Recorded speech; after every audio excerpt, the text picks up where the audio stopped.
Assalamualaikum warahmatullahi wabarakatuh. Waalaikumsalam warahmatullahi wabarakatuh.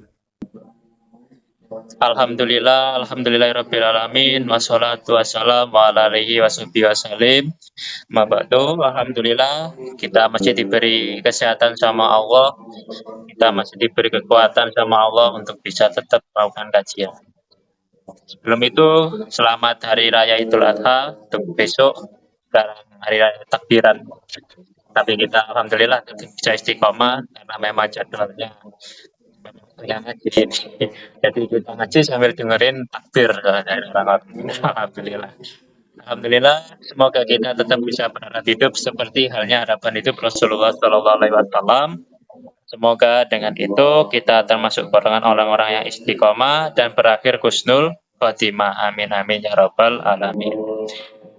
Tentunya pada pertemuan hari ini kita membahas tentang tema mempererat persaudaraan sesama muslim yang akan dijelaskan oleh pemateri kita hari ini yaitu Pak Hadi. Seperti biasa kita akan melakukan tadi penyampaian materi, kemudian nanti ada diskusi nanti ada pembaruan yang dimana nanti setelah pemateri selesai menjelaskan, lalu ada yang memberi komentar atau memberi tambahan atau memberi sanggahan, kemudian dikembalikan lagi pada pemateri. Bagaimana tanggapan ini dan bagaimana nanti diskusi materi hari ini. Nah, tentunya nanti akan kita laksanakan. Semoga saja Allah memberkahi dan bermanfaat materi dan pertemuan kajian pada hari ini. Amin ya rabbal alamin. Untuk mempersingkat waktu, saya persilakan Pak Hadi untuk mengisi tema pada pertemuan hari ini. Tempat dan waktu saya persilakan. Monggo Pak Hadi. Ya. Assalamualaikum warahmatullahi wabarakatuh. Waalaikumsalam warahmatullahi wabarakatuh. Alhamdulillah wa syukurillah la haula wa la quwata illa billah. Asyhadu an la ilaha illallah wahdahu la syarikalah wa asyhadu anna Muhammadan abduhu wa rasuluhu la nabiyya ba'da. Syukur alhamdulillah kita panjatkan kehadirat Allah Subhanahu wa taala bahwasanya pada malam hari ini kita masih diberikan kesempatan untuk bertemu, bersilaturahmi untuk meningkatkan kualitas keimanan kita, kualitas ilmu kita dengan mengkaji ayat-ayat Al-Qur'an yang pada malam hari ini temanya adalah mempererat persaudaraan sesama muslim. Dasarnya di sini adalah sebuah perintah yang Allah firmankan dalam surat Al-Hujurat ayat 10.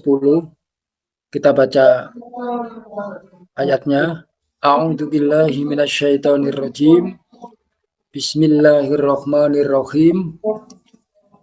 Innamal mu'minuna ikhwatun fa aslihu baina akhawaykum wattaqullaha la'allakum turhamun. Sesungguhnya orang-orang mukmin itu bersaudara. Karena itu damaikanlah antara kedua saudaramu yang berselisih dan bertakwalah kepada Allah agar kamu mendapatkan rahmat. Saudaraku, bahwa ini adalah perintah Allah sekaligus juga peringatan untuk kita, khususnya orang-orang mukmin, untuk selalu damai. Kalau terjadi perselisihan, disuruh mendamaikan. Ya. Pada ayat ini, tentunya hal yang menarik yang perlu dipertanyakan, ya, mengapa Al-Quran menggunakan kata ikhwah. Di sini ada ikhwatun atau ikhwah dalam arti persaudaraan seketurunan. Ketika berbicara tentang persaudaraan sesama muslim.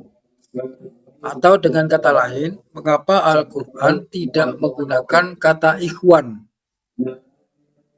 Padahal kata ini digunakan untuk makna persaudaraan tidak seketurunan. Bukankah lebih tepat menggunakan kata ikhwan jika melihat kenyataan bahwa saudara-saudara seiman terdiri dari banyak bangsa dan suku yang tentunya tidak seketurunan.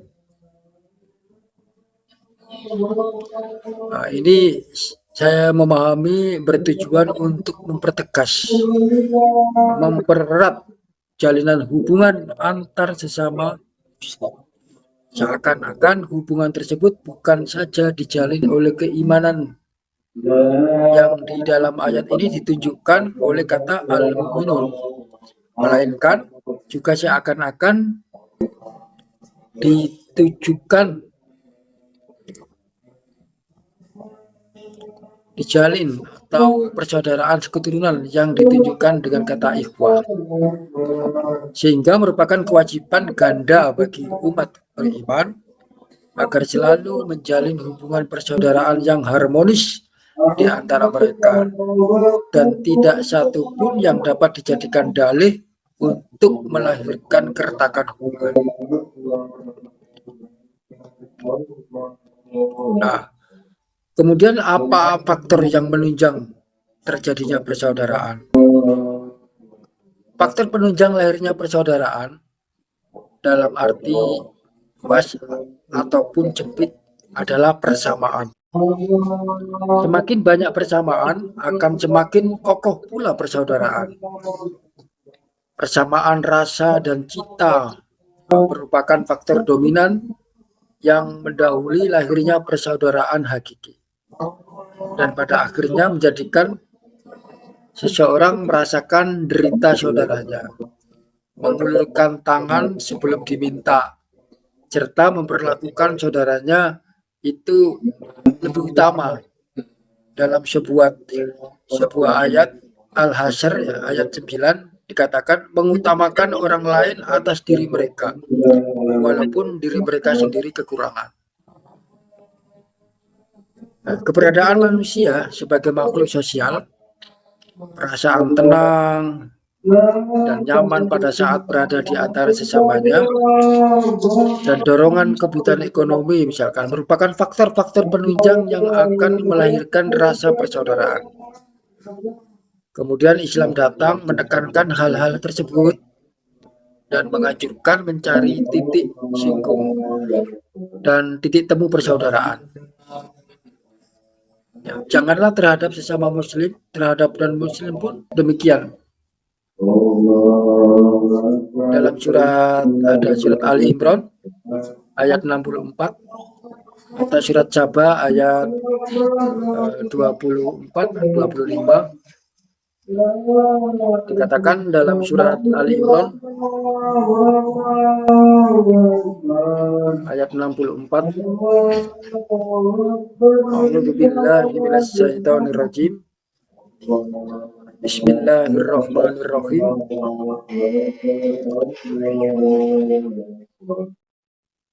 Qul ya ahlal kitabi ta'alau ila kalimatin syawa'i bainana wa bainakum alla ta'budu illallah wa la tusyrika bihi syai'an wa la yattakhidha ba'duna ba'dan arbaban min dunillah wa in tawallau faqul hadu bi anna muslimun. Katakanlah Muhammad, wahai ahli kitab, marilah kita menuju kepada suatu kalimat pegangan yang sama antara kami dan kamu, bahwa kita tidak menyembah selain Allah dan kita tidak mempersekutukannya dengan sesuatu pun, dan bahwa kita tidak menjadikan satu sama lain Tuhan-Tuhan selain Allah. Jika mereka berpaling, maka katakanlah kepada mereka, saksikanlah bahwa kami adalah orang muslim. Jadi ini persaudaraan terhadap non-muslim, ya, mencari persamaan, yaitu sama-sama menyembah Tuhan, menyembah Allah. Ya. Kemudian bagaimana dengan petunjuk Al-Quran untuk memantapkan hubungan persaudaraan atau ukhuwah? Guna memantapkan hubungan ukhuwah tersebut, pertama kali Al-Quran menggarisbawahi bahwa perbedaan adalah hukum yang berlaku dalam kehidupan ini. Selain perbedaan tersebut merupakan kehendak ilahi, juga demi kelestarian hidup, sekaligus demi mencapai tujuan kehidupan makhluk di pentas bumi ini. Allah berfirman dalam surat Al-Maidah ayat 48. Ya. A'udzu billahi minasyaitonir rajim. Bismillahirrahmanirrahim. Wa idza nadaitum ila sholawati takhaduha huzwan wal 'aiba. Dzalika bi annahum qaumul la yaqilun. Surat 48.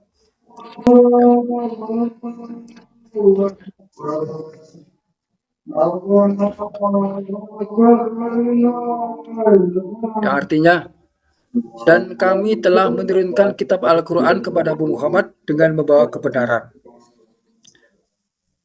yang membenarkan kitab-kitab yang diturunkan sebelumnya dan menjaganya. Maka putuskanlah perkara mereka menurut apa yang diturunkan Allah, dan janganlah engkau mengikuti keinginan mereka dengan meninggalkan kebenaran yang telah datang kepadamu untuk setiap umat di antara kamu. Kami berikan aturan dan jalan yang terang. Kalau Allah menghendaki, niscaya kamu dijadikannya satu umat saja. Tetapi Allah hendak menguji kamu terhadap karunia yang telah diberikannya kepadamu. Maka berlomba-lombalah berbuat kebajikan hanya kepada Allah kamu semua kembali, lalu diberitahukannya kepadamu terhadap apa yang dahulu kamu perselisihkan. Jadi seandainya Tuhan menghendaki kesatuan pendapat, niscaya diciptakannya semua manusia itu sama, tanpa akal budi seperti binatang atau benda-benda tak bernyawa, tidak memiliki kemampuan memilah dan memilih. Karena hanya dengan demikian seluruh alam akan menjadi satu pendapat. Dari sini seorang muslim dapat memahami adanya pandangan atau bahkan pendapat yang berbeda dengan pandangan agamanya. Karena semua itu tidak mungkin berada di luar kehendak ilahi. Ya, perbedaan kita, perselisihan atau beda pendapat, ya, itu sudah kehendak ilahi. Kalaupun nalarnya tidak dapat memahami kenapa Tuhan berbuat demikian, ya, kenyataan yang diakui Tuhan ini tidak akan menggelisahkan atau mengantarkannya mati atau memaksa orang lain secara halus maupun kasar agar menganut pandangan agamanya. Dalam surat Kahfi ayat 6, sesungguhnya kasihan jika kamu akan membunuh diri kamu karena sedih akibat mereka tidak beriman kepada keterangan Islam ini. Jadi kita bisa stres sendiri kalau ujungnya kita memaksakan orang lain untuk beriman tapi mereka tidak mau. Atau dalam surat Yunus ayat 99, dan jikalau Tuhan menghendaki, tentulah beriman semua orang ada di muka bumi ini seluruhnya. Maka apakah kamu akan memaksa mereka semua manusia akan menjadi orang-orang yang beriman? Ya, ini satu peringatan bahwa kita tidak bisa menyamakan atau malah memaksa orang lain sama dengan kita. Justru dengan ada perbedaan itulah akan terjadi satu hubungan yang harmonis, karena kita saling mengisi, saling memberi. Kalau kita kurang, kita bisa diberi orang lain. Kalau kita beli, bisa lebih, kita bisa memberi orang lain. Termasuk pemahaman-pemahaman apapun. Ya. Nah, untuk menjalin terciptanya persaudaraan ini dimaksud Allah Subhanahu wa taala memberikan beberapa petunjuk sesuai dengan jenis persaudaraan yang diperintahkan.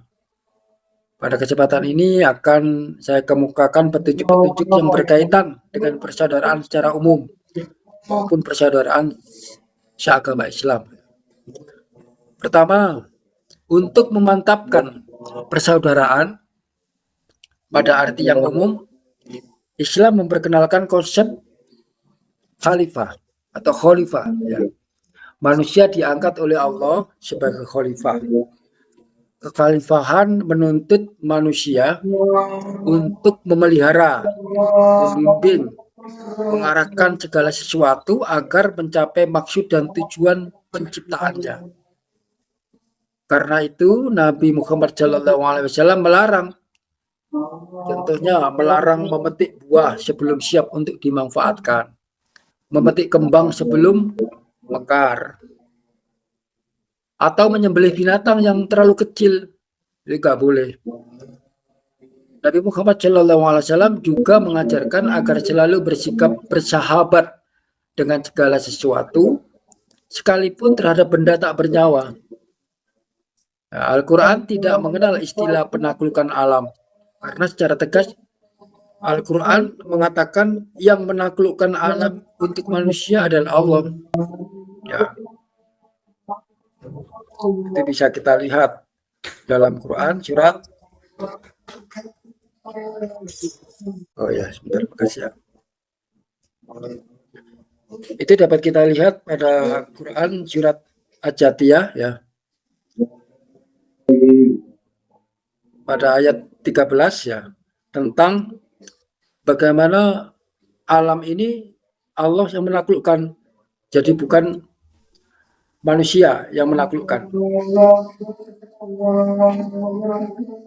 A'udzubillahi minasyaitonirrajim. Bismillahirrahmanirrahim. Wasakhkhara lakum ma fis samawati wa ma fil ard jami'an minhu. Inna fi dzalika laayatin liqaumin yatafakkarun. Dan Dia Allah menundukkan apa yang ada di langit dan apa yang ada di bumi untukmu semuanya sebagai rahmat darinya. Sungguh dalam hal yang demikian itu benar-benar terdapat tanda-tanda kebesaran Allah bagi orang-orang yang berfikir. Jadi Allah lah yang menundukkan, bukan manusia. Dan pada saat berkendara, misalkan seorang muslim dianjurkan membaca Maha Suci Allah yang telah menundukkan diri, menundukkan ini buat kami, sedang kami sendiri tidak punya kesanggupan menundukkannya. Al-Quran surat Zuhruf ayat 13. Kemudian yang kedua, untuk mewujudkan persaudaraan antar pemeluk agama, Islam memperkenalkan ajaran bagimu agamamu, bagiku agamaku. Ya. Surat apa itu? Surat Al-Kafirun. Ya. Jadi kita tidak bisa memaksakan orang lain untuk beragama menurut kita, tapi mereka punya agama sendiri dan kita diminta untuk ya berlapang dada dengan mengatakan lakum dinukum waliyadin. Atau dalam surat Asy-Syura ayat 15, bagi kami amal-amal kami dan bagi kamu amal-amal kamu. Tidak perlu ada pertengkaran di antara kami dan kamu. Allah mengumpulkan kita dan kepadanya lah kembali keputusan segala sesuatu. Jadi Al-Quran juga menganjurkan agar mencari titik temu, titik singgung dan titik temu antar pemeluk agama. Al-Quran menganjurkan agar dalam interaksi sosial bila tidak ditemukan persamaan, hendaknya masing-masing mengakui keberadaan pihak lain dan tidak perlu saling menyalahkan. Dalam surat Ali Imran ayat 3 dikatakan, dalam surat Ali Imran ayat 64,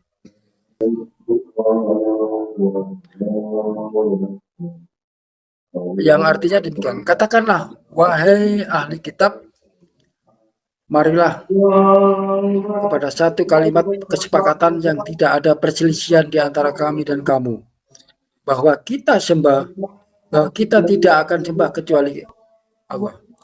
Kita tidak akan mempersekutukan Dia dengan segala sesuatu pun, dan tidak pula sebagian kita menjadikan sebagian yang lain sebagai Tuhan selain Allah. Nah, jika mereka berpaling tidak setuju, katakanlah kepada mereka, saksikanlah, akuilah eksistensi kami bahwa kami adalah orang-orang Muslim. Itu Al-Quran bahkan mengajarkan kepada Nabi Muhammad dan umatnya untuk menyampaikan bahwa kalimat titik temu, kalimat sawa ini tidak tercapai, maka dalam surat Saba ya ayat 24-26, kami atau kamu pasti berada dalam kebenaran atau kesesatan yang nyata. Katakanlah kamu tidak akan ditanyai pertanggungan jawab terhadap dosa yang kami perbuat, dan kami tidak akan ditanyai pula tentang hal yang kamu perbuat. Katakanlah Tuhan kita akan menghimpun kita semua, kemudian menetapkan dengan benar siapa yang benar dan yang salah, dan dialah maha pemberi keputusan lagi maha mengetahui. Kemudian jalinan persaudaraan antara sesama muslim maupun non-muslim sama sekali tidak dilarang oleh Islam, selama pihak lain menghormati hak-hak kaum muslim. Allah tidak melarang kamu berbuat baik dan berbuat adil. Allah tidak melarang kamu berbuat baik dan berbuat adil, memberi sebagian hartamu kepada orang yang tidak memerangi kamu karena agama, dan tidak pula mengusir kamu dari negerimu. Sesungguhnya Allah menyukai orang-orang yang berlaku adil. Dalam surat Al-Muntaha ayat 8. Itulah persaudaraan kita berhubungan dengan pihak lain non-muslim, ya kita harus saling berbuat baik. Kemudian untuk memantapkan persaudaraan antar sesama muslim, Al-Quran menggarisbawahi perlunya menghindari segala macam sikap lahir maupun batin yang dapat memperkeruh hubungan di antara mereka, di antara sesama muslim. Ya. Setelah mengatakan bahwa orang mukmin bersaudara dan memberitakan untuk melakukan perbaikan hubungan atau islah, ya, damaikanlah. Jika seandainya terjadi kesalahpahaman di antara dua orang kelompok kaum muslim, Al-Quran memberikan contoh-contoh penyebab keretakan hubungan sekaligus melarang setiap muslim melakukannya. Nah, ini pada ayat berikutnya dalam surat Hujurat tadi, ya, setelah surat 12 ya, 10 dilanjutkan dengan surat ke-11 sampai dengan surat ke Al-Hujurat ayat 10, 11 sampai dengan ayat 13 ya. Itu satu peringatan yang jelas dan tegas dari Al-Quran. Setelah kita mendamaikan, kenapa terjadi perselisihan, keretakan, faktor-faktornya ini dilarang di bawahnya itu, ya. Katakan dalam surat Al-Hujurat ayat 11, A'udzubillahi minasyaitonirrajim, Bismillahirrahmanirrahim. Ya ayyuhalladzina amanu la yaskhar qaumun min qaumin asa ayyakunu khairam minhum wala nisa'um min nisa'i asa ayyakuna khairam minhu wala talmizu anfusakum wala tanabazul bil alqab bi'salismu fusyuqu ba'dal iman wa man lam yatub fa ulaika humudz zalimun. Wahai orang yang beriman, janganlah kamu, ya, kaum pria mengolok-olok kaum yang lain, karena boleh jadi mereka yang diolok-olok itu lebih baik daripada apa yang mereka mengolok-olok. Dan jangan pula wanita-wanita mengolok-olok wanita-wanita yang lain, karena boleh jadi wanita-wanita yang diperolok-olok itu lebih baik dan mereka yang daripada mereka yang memperolok-olokkan. Dan janganlah kamu mencela diri kamu sendiri, dan janganlah kamu memanggil-manggil dengan gelar-gelar yang buruk. Seburuk-buruknya, sejelek-jeleknya panggilan adalah sebutan yang buruk sesudah tobat. Barang siapa tidak bertobat, maka mereka itulah orang-orang yang berkata. Kemudian dilanjutkan ayat di atas memberitakan orang mukmin untuk menghindari prasangka buruk, tidak mencari-cari kesalahan orang lain, serta menggunjing yang diibaratkan oleh Al-Quran seperti memakan daging saudara sendiri yang telah meninggal dunia. Surat Quran surat Hujurat ayat 12. Nah, menarik untuk diketengahkan bahwa Al-Quran dan hadis-hadis Nabi Muhammad SAW tidak merumuskan definisi persaudaraan ukhuwah, tetapi yang ditempuhnya adalah memberikan contoh-contoh praktis. Pada umumnya contoh-contoh tersebut berkaitan dengan sikap kejiwaan seperti yang terbaca dalam surat Hujurat ayat 11-12 di atas. Atau tercermin misalnya dalam hadis Nabi Muhammad SAW yang dikatakan hindarilah prasangka buruk karena itu adalah sebohong-bohongnya ucapan. Jangan pula saling mencari-cari kesalahan, jangan saling iri, jangan saling membenci, dan jangan saling membelakangi. Diriwayatkan oleh keenam ulama hadis, yaitu melalui An-Nasai, juga melalui Abu Hurairah. Cuma itu wajar karena sikap batiniah lah yang melahirkan sikap lahiriah. Demikian pula bahwa sebagian dari redaksi ayat dan hadis yang berbicara tentang hal ini dikemukakan dengan bentuk larangan. Ini pun dimengerti bukan saja karena sesuatu yang jelek harus disingkirkan daripada sesuatu yang baik. Jadi kita berpetunjuk kepada Al-Quran dan hadis yang berbicara tentang interaksi antar manusia, pada akhirnya bertujuan untuk memantapkan persaudaraan. Nah, tentunya bagaimana kalau terjadi perbedaan pendapat? Maka surat An-Nisa ayat 59 mengajarkan apabila kamu berbeda pendapat tentang sesuatu karena tidak menemukan petunjuknya dalam teks Al-Quran dan Sunnah, maka kembalikanlah kepada Allah jiwa ajaran-ajaran Al-Quran dan jiwa ajaran-ajaran Rasul. Jika memang kamu betul-betul beriman kepada Allah dan hari kemudian, nah, yang demikianlah itu lebih utama darimu dan lebih baik akibatnya. Demikianlah kurang lebihnya materi untuk mempererat persaudaraan sesama Muslim harus didasari dengan sikap yang tadi, bahwa Al-Quran mengajarkan akhlak, ya, melarang kita untuk melakukan berbagai hal yang merugikan, menzalimi orang lain sama kita, dan seterusnya kita jika terjadi perbedaan maka Allah akan memberikan bimbingannya, ya, sama kita semakin beriman kepada Allah Subhanahu wa taala. Demikian, mohon maaf jika ada salah. Wabillahi taufiq wal hidayah. Wassalamualaikum warahmatullahi wabarakatuh. Waalaikumsalam warahmatullahi wabarakatuh. Terima kasih Pak Adi atas penyampaiannya pada tema pertemuan hari ini. Temanya menarik sekali, yaitu membahas tentang mempererat persaudaraan sesama Muslim. Tentunya mempererat persaudaraan itu bagus. Saya kira sesama Muslim itu bagus, tapi tidak hanya sesama Muslim juga, karena kita berhubungan muamalah itu dengan kadang ya juga nggak sama Muslim juga. Ya.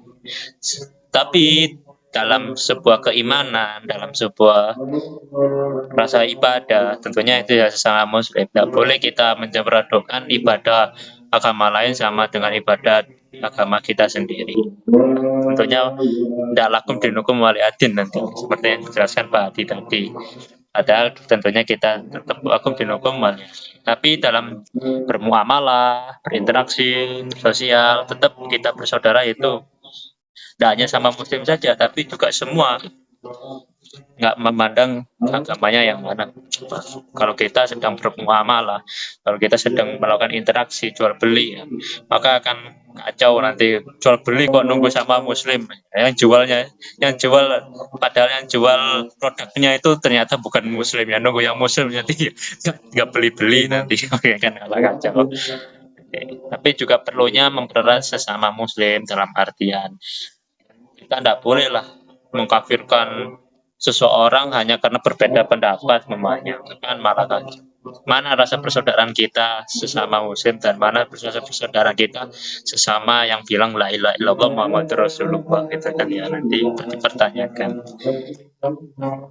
Ini monggo langsung ditanggapi saja apa yang dijelaskan oleh Pak Hadi, nanti kita didiskusikan lagi ya Pak. Karena tadi PT juga bilang apa bahasanya kita dikatakan saudara itu ini lebih mementingkan orang lain seperti halnya kepentingan diri kita sendiri.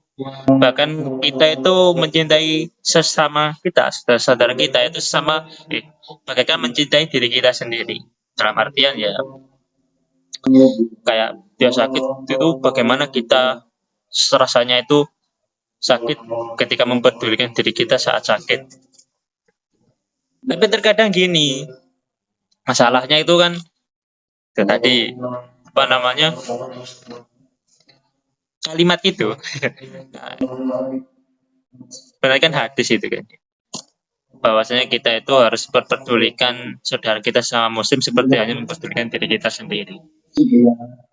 Seseorang ketika memahami hal itu kalau disalahpahami itu terletak di bagian yang seperti ini, bahwasanya dia itu menganggap bahwasanya dia itu orang lain, sehingga orang lain itu harus mencintai dirinya seperti hanya mencintai dirinya sendiri. Kayak ada orang, dia itu berpengaruh, dia itu punya sebuah kekuasaan di situ.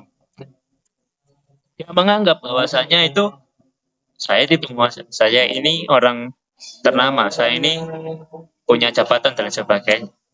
Sehingga dia menganggap bahwasanya karena saya ini muslim, karena saya ini saudara Anda semua, berarti semua Anda itu harus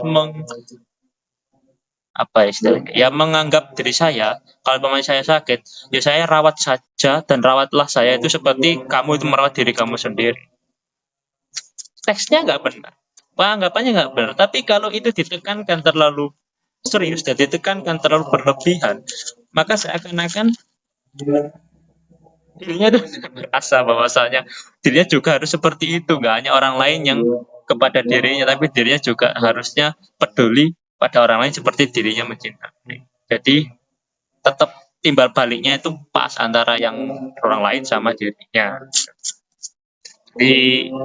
Tapi mungkin ada maksud apa penjelasannya lebih mudah dicerna ya, karena kan tidak hanya kan memang hadisnya itu bilang bahwasanya pedulikan diri orang lain, pedulikan orang lain seperti halnya pedulikan dirimu sendiri, itu kan memang kalau kita istilahkan itu kan benar, di balik itu mempunyai rahasia yang luar biasa. Apakah maksudnya yang dimana ketika kita peduli sama orang lain, lalu orang lain itu mempermainkan kita, padahal kita peduli sama saudara kita itu, tapi orang lain itu mempermainkan kita, lebih memanfaatkan kita karena kepedulian kita itu. Nah, apakah itu masih masuk dalam kategori ini tadi? Apakah kita harus seperti itu terus gitu? Tetap peduli pada orang lain, pada orang itu ternyata malah memanfaatkan kita, malah dan lain sebagainya, itu kan malah kayak bertentangan dengan hadis ini. Padahal hadis ini mengajarkan kebaikan. Itu bagaimana nanti solusinya itu. Jadi monggo nanti kita nggak bisa saja. Pak Sukri, Pak Badi, monggo. Apakah seperti itu? Kemudian bagaimana cara kita tetap membedakan biar kita dikurangkan akhwaiku, mana saudara kan juga banyak yang dinamakan akhwaikum itu apa, ukhuwah itu terletak di mana, tempatnya bagaimana. Ngomong apa Sukri sudah mengaktifkan mikrofon, langsung dilanjut saja. Ya, Assalamualaikum warahmatullahi wabarakatuh. Warahmatullahi wabarakatuh. Waalaikumsalam warahmatullahi wabarakatuh.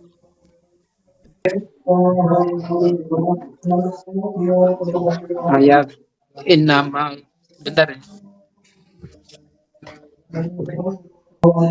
Di rumah lagi rame. Ya. Iya, hari raya Saya bisa. ulangi lagi Nggih. ayat innamal mu'minuna ikhwatun wa aslihu baina akhawaykum.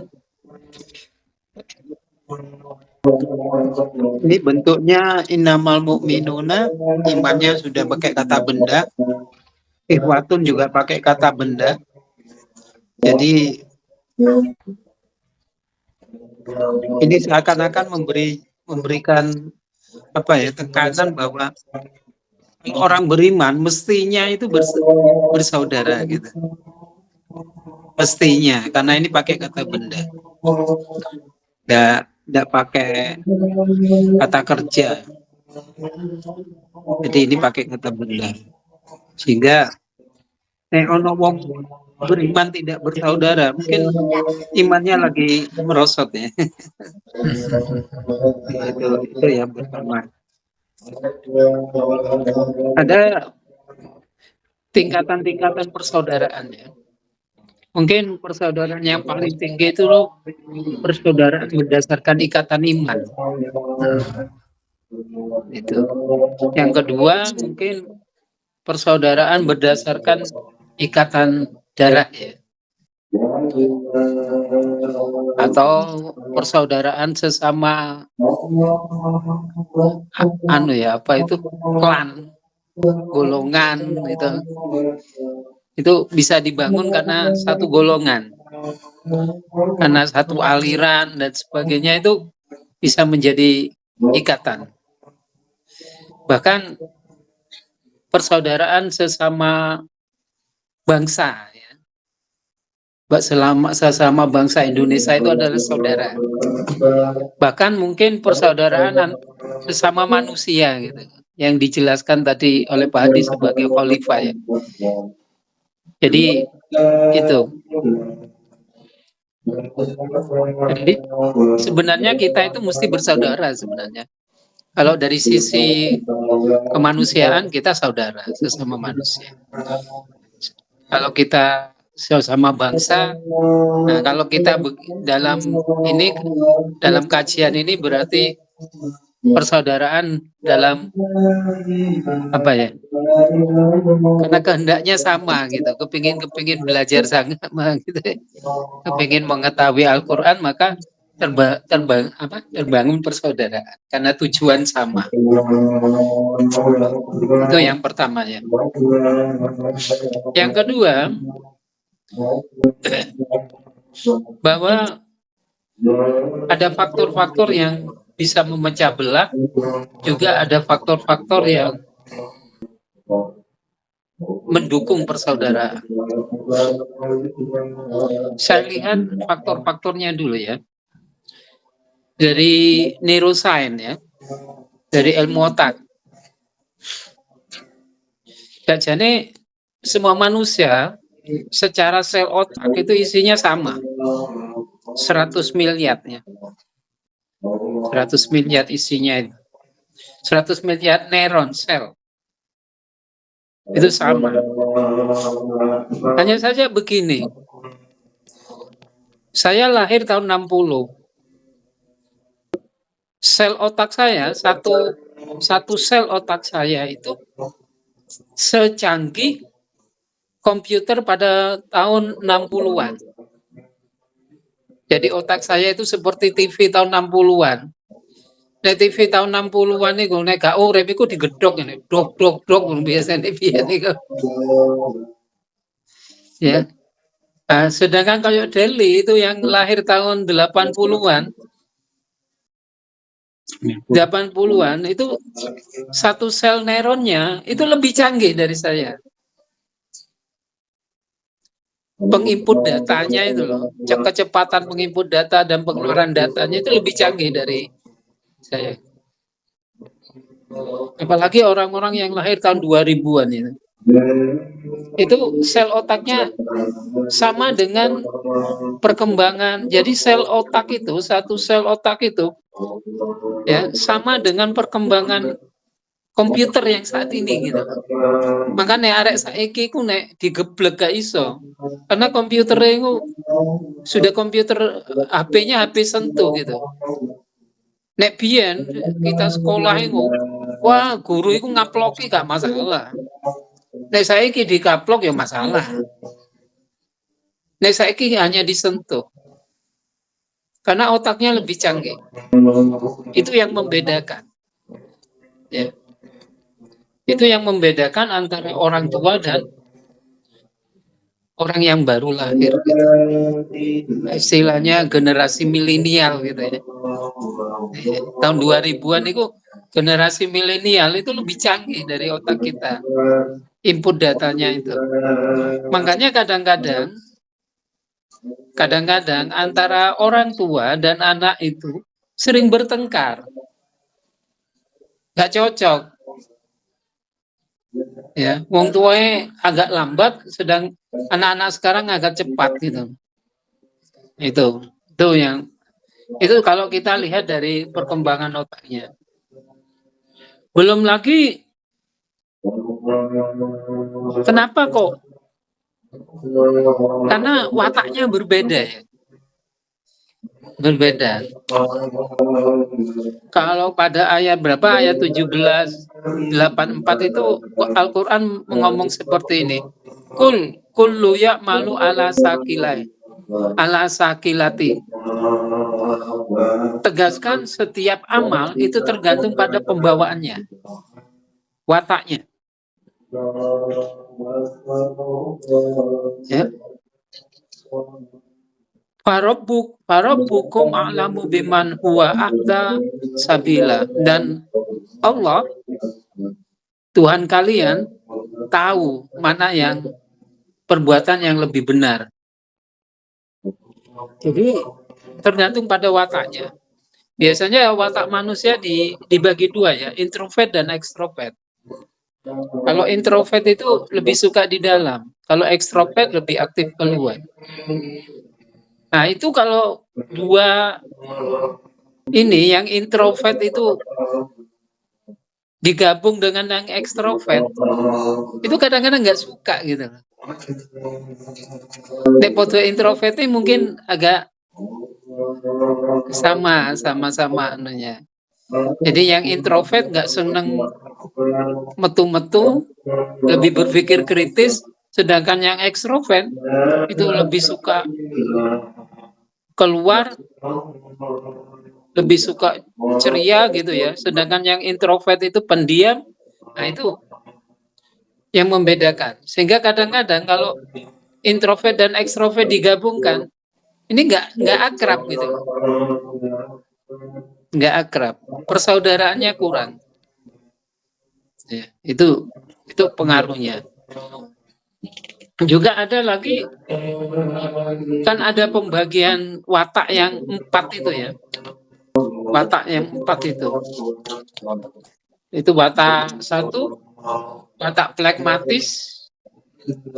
Yang kedua, apa ini?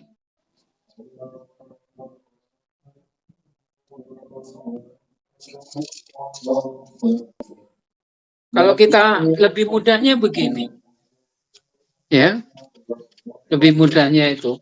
Kalau sampean itu kalau melihat sepak bola, itu senang yang mana? Senang jadi penonton? Apa senang jadi pemain? Apa senang jadi panitia yang menyelenggarakan sepak bola? Nah itu wataknya, itu watak. Ada orang yang senang jadi panitia, jadi dia kreatif sekali untuk menyelenggarakan, nah itu wataknya kreatif. Ada yang senang menonton, jadi dia pasif saja gitu loh, menonton apa gitu aja. Ada yang ingin hanya jadi pemain. Ada yang ingin jadi penulis, dia senang nulis. Jadi mengkritik. Nah itu watak manusia seperti itu. Masing-masing itu ada ini yang membuat kadang-kadang kalau wataknya tidak sama itu nggak akrab, persaudaraannya kurang. Itu kalau dilihat dari watak ya. Kalau dilihat dari sekarang persaudaraan, itu biasanya bisa dilihat dari tujuan. Nek tujuannya podo, karepe podo, itu akrab biasa. Tapi nek karepe gak podo, ya gak iso. Karepe gak podo. Ya.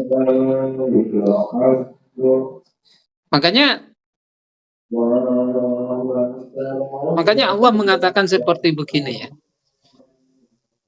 Tidak beriman kalian sebelum kalian mencintai Allah dan Rasul-Nya dan jihad fisabilillah dengan cinta yang lainnya. Artinya kita itu harus bersaudara berdasarkan perintah Allah, sunnah Rasul-Nya, dan dalam rangka jihad fisabilillah. Meskipun wataknya berbeda, kita bersatu di sana. Harus patuh kepada itu. Ya.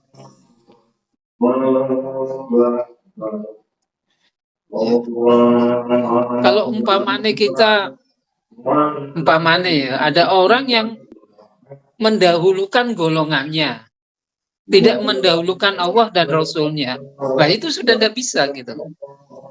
Karena dia fanatik golongan, dia kurang patuh kepada perintah Allah yang harusnya mendahulukan persaudaraan atas perintah Allah dan Rasul-Nya.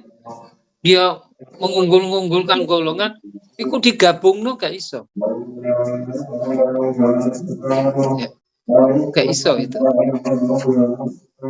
Jadi kita harus meletakkan di atas dulu Allah, ajarannya, sunnah Rasul, jihad fisabilillah, kemudian yang lain, tujuan hidup dan sebagainya ke belakang itu baru dibangun. Kalau itu diletakkan di atas, maka kita bisa bersaudara.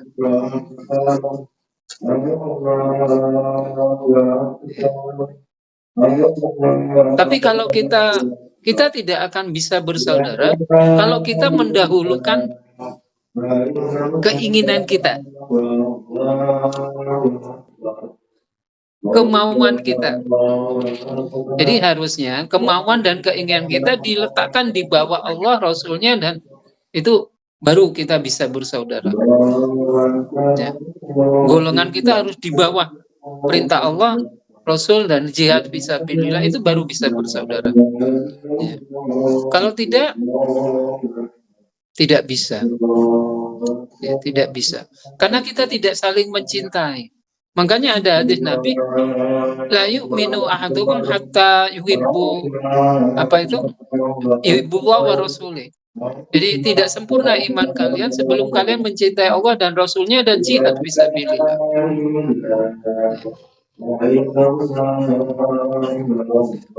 Kadang-kadang kita membanggakan harta karena kita kaya, gak suka yang miskin. Nah, karena kita mendahulukan kekayaan kita daripada perintah Allah dan Rasul, ya kita tidak bisa. Kita mesti tidak suka dengan yang miskin. Tapi kalau kita mendahulukan Allah, sunnah Rasul, dan sebagainya, meskipun kita kaya, lihat yang miskin itu tidak masalah. Gitu. Karena kita meletakkan Allah dan Rasul-Nya di atas segalanya. Ya. Itu. Jadi harus Allah dan Rasul-Nya diletakkan di depan, yang lain diletakkan di setelahnya. Baru kita bisa hidup bersaudara dan bisa hidup damai. Nah, ini faktor-faktor yang bisa mendukung persaudaraan. Kalau sudah mendahulukan golongannya, mendahulukan keinginannya, mendahulukan daripada aturan Allah, mencintai Allah dan Rasul dan sebagainya, maka pasti kita akan bentrok. Sebab apa? Keinginan kita itu tidak terbatas. Ego kita nek di karpe itu terusan. Jadi kita harus meletakkan ego kita di bawah Allah, Rasul-Nya, dan sebagainya. Baru kita bisa. Nah, inilah faktor-faktor yang harus apa itu harus dibangun dalam persaudaraan. Ya, di samping ya tadi itu ada watak-watak yang memang tidak boleh dipaksakan gitu loh. Anak introvert dipaksakan jadi ekstrovert itu tidak bisa. Tidak bisa. Ya. Begitu sebaliknya. Anak yang suka kan ada kalau dari pembagian otak itu ada otak yang ingin damai, tapi ada otak yang apa itu ingin aktif dan sebagainya. Itu tidak bisa ya kalau tidak sama gitu ya. Kecuali itu bisa diikat dengan cara mendahulukan perintah Allah dan Rasulnya dan jihad fisabilillah dan keinginan kita, watak kita diletakkan di dalam perintah Allah dan Rasulnya. Nah, inilah yang bisa saya sampaikan dalam hal kita membahas tentang persaudaraan itu ya. Semoga ini bermanfaat bagi kita semua. Kurang lebihnya saya mohon maaf. Assalamualaikum warahmatullahi wabarakatuh. Waalaikumsalam warahmatullahi Waalaikumsalam wabarakatuh. warahmatullahi wabarakatuh. Banyak di materi hari ini. Jadi yang dijelaskan tadi pertama yaitu seharusnya orang beriman memang harusnya bersaudara sama yang beriman. Tidak mungkin kalau tidak bersaudara langsung kemudian berarti ya benar memang. Berarti kalau tidak bersaudara kok pas sama imannya kemangkel-mangkelan, ya pas salah satunya mungkin imannya lagi nggak setinggi gitu, lagi ke lembah itu imannya nggak naik ke gunung. Kemudian persaudaraan itu bertingkat-tingkat. Ya. Kemudian, tapi yang saya menarik tadi, memang benar ya kalau itu perbedaan otak manusia pada saat tahun ini sama yang tahun sekarang itu memang beda ya. Karena ada perkembangan mungkin sekarang tahun saya 90-an. Mungkin yang lahir di tahun 2000 baru-baru ini ketika saya sudah tua nanti pasti lebih canggih lagi itu pemikirannya.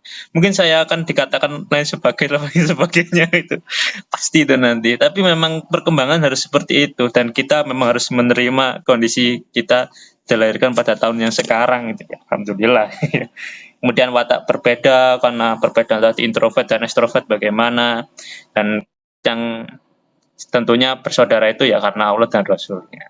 Jadi ini monggo Pak Hadi ditanggapi lagi bagaimana tadi Pak Sukri menyampaikan tentang hal-hal yang demikian tadi. Monggo ditanggapi baliknya. Bagaimana persaudaraan itu untuk lebih dalamnya dan lebih luasnya lagi. Tadi bagaimana dengan adanya faktor-faktor tentunya. Bagaimana apakah itu akan menyebabkan bahwasanya sangat mempengaruhi persaudaraan itu? Karena di lain sisi itu gini. Memang kalau di urutan itu kita seiman. Harus nomor satu. Tapi di lain sisi itu sedarah yang harus diutamakan. Itu bagaimana itu? Apakah ketika yang dipentingkan itu sedarah dulu atau yang seiman dulu? Atau lihat kondisinya? Atau memang bagaimana? Lebih tepatnya itu haruskah seiman dulu? Ataukah haruskah sedarah dulu?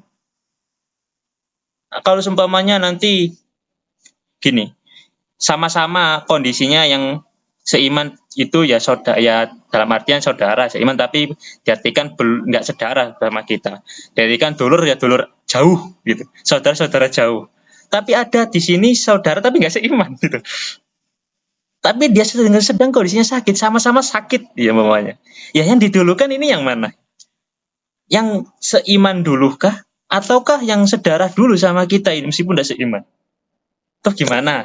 Ya ini kan perlu jadi pembahasan bahasanya ini penting kalau kita bicara saudara karena kita di kehidupan sini tuh kadang dilema, di mana dalam artian ya teman kita juga ada yang tidak muslim, ada yang tidak iman juga, yang tidak beriman juga. Dan kan itu kalau muamalah hubungan interaksi kan masih dalam jangkauan kita harus berinteraksi dengan baik. Tapi kalau kalau dalam jangkauan tauhid, dalam jangkauan ibadah tentunya kita lakum dinukum waliyadin. Sudah jelas seperti yang dikatakan Pak Adi tadi. Tapi kalau jangkauan seperti itu bagaimana? Monggo Pak Adi disambung saja nanti, biar nanti enak diskusinya. Bagaimana?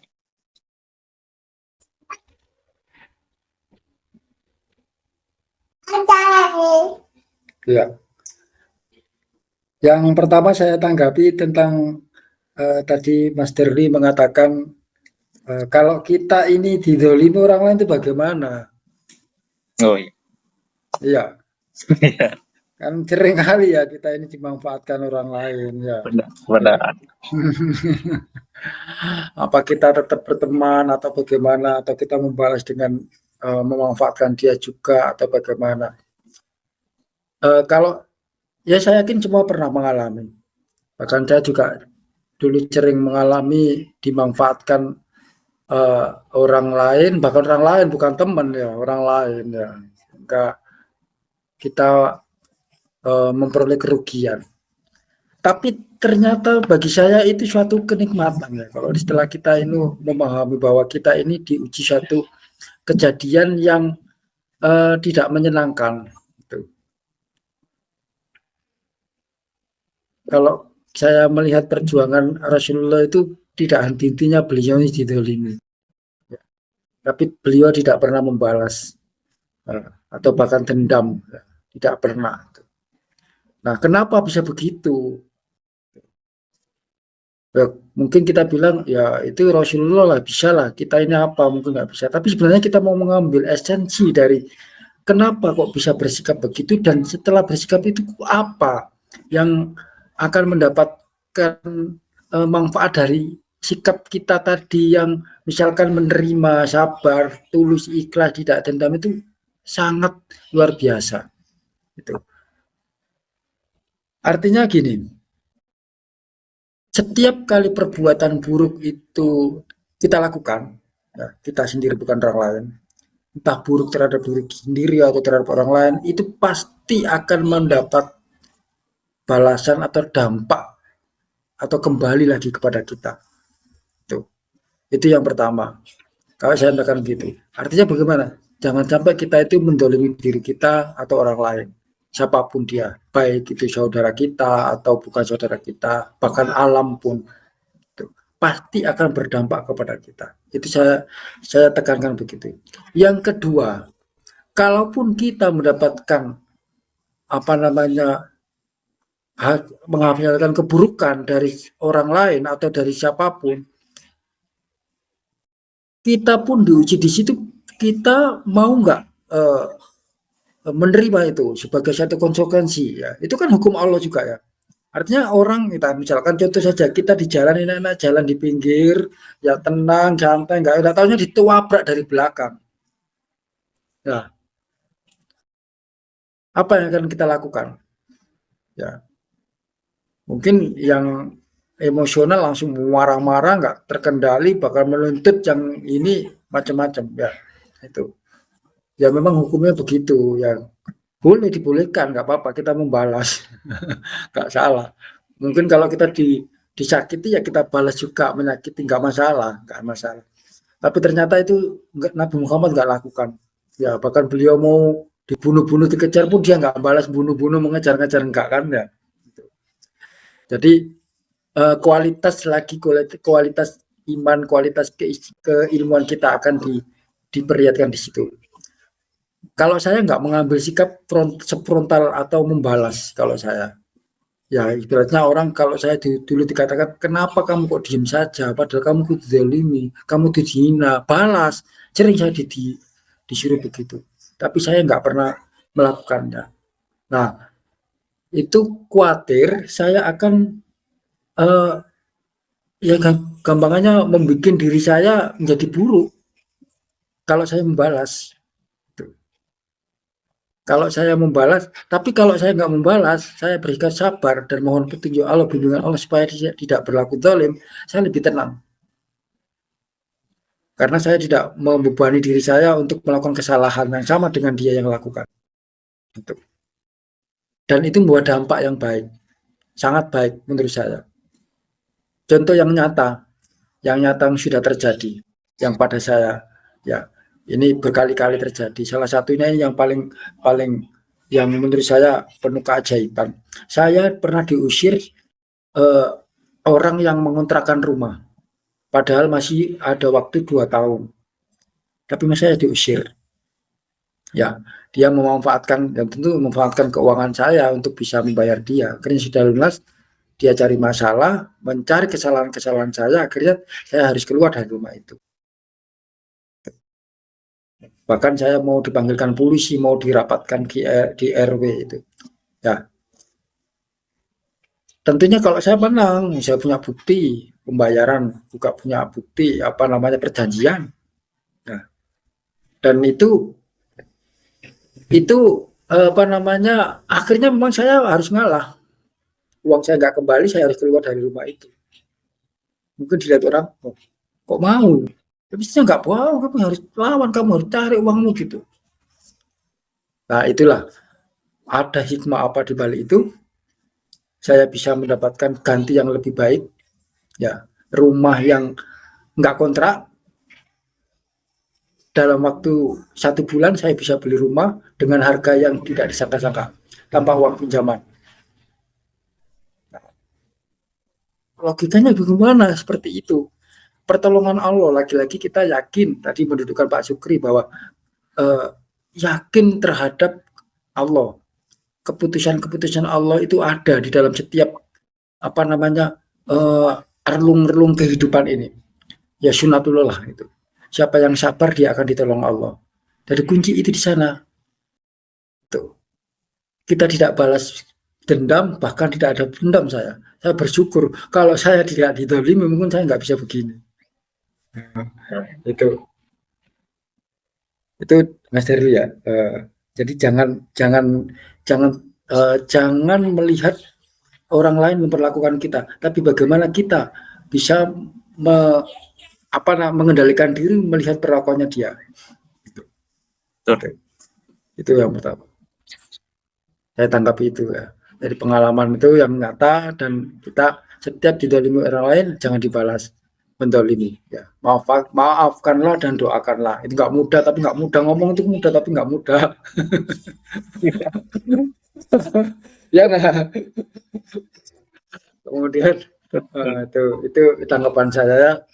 Mungkin perlu kita banyak belajar. Kita mungkin berkali-kali disakiti, akhirnya harus dendam, sakit itu biasa. Tapi itulah proses. Kita akan mendapatkan kebaikan kalau kita tidak sampai dendam. Itu yang tanggapan dari saya, dari yang Pak Dali. Ya, kemudian yang Pak Sukri yang mengatakan bahwa memang kita punya kapasitas ya. Setiap generasi, apalagi jangankan generasi yang jauh, yang dekat saja kita sudah sangat berbeda. Kita sama anak kita aja ya mungkin ada yang saudara, jangankan saudara saudara yang kita lahirnya 2 tahun itu kapasitasnya, otaknya itu juga sudah berbeda. Karena menurut saya memang input data yang masuk itu memang berbeda. Mungkin kapasitas otak kita itu sama. Ya, punya sama-sama berapa miliar kapasitas ya, memori sama, tapi ternyata input yang masuk isu bisa berbeda.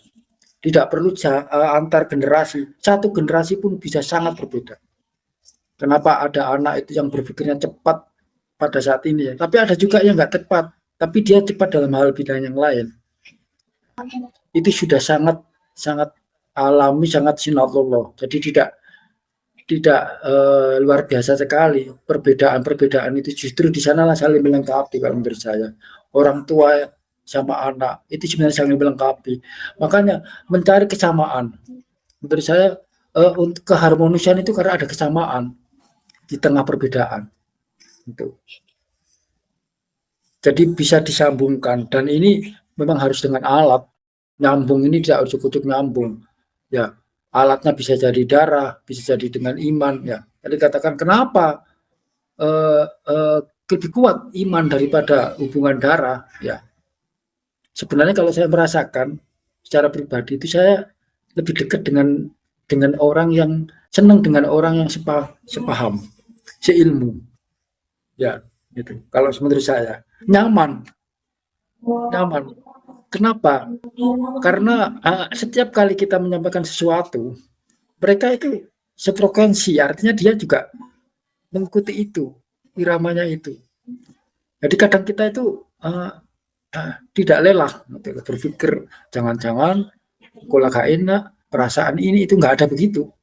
Berbeda dengan saudara, hati-hati sekali sama saudara saya malah. Gitu.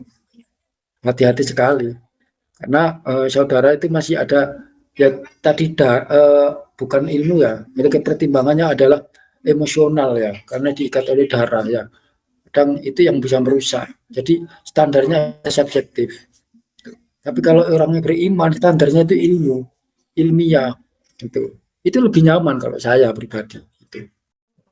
Walaupun kita tidak bisa membedakan cara frontal, oh kamu itu beriman, oh saya lebih nyaman, nggak begitu juga. Kita merasakan saja, mengalir saja. Gitu. Gitu.